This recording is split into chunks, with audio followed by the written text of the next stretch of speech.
Days, seasons, and directions in Konyak. Week, Hat. Monday, Hatcha. Tuesday, Hatnyi. Wednesday, Hatlim. Thursday, Hatpili. Friday, Hatnga. Saturday, Hatwok. Sunday, Hatnyi. Season, Juwan.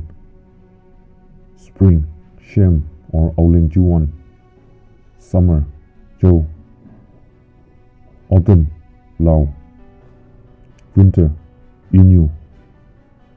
East, Hiong. West, Hinyip.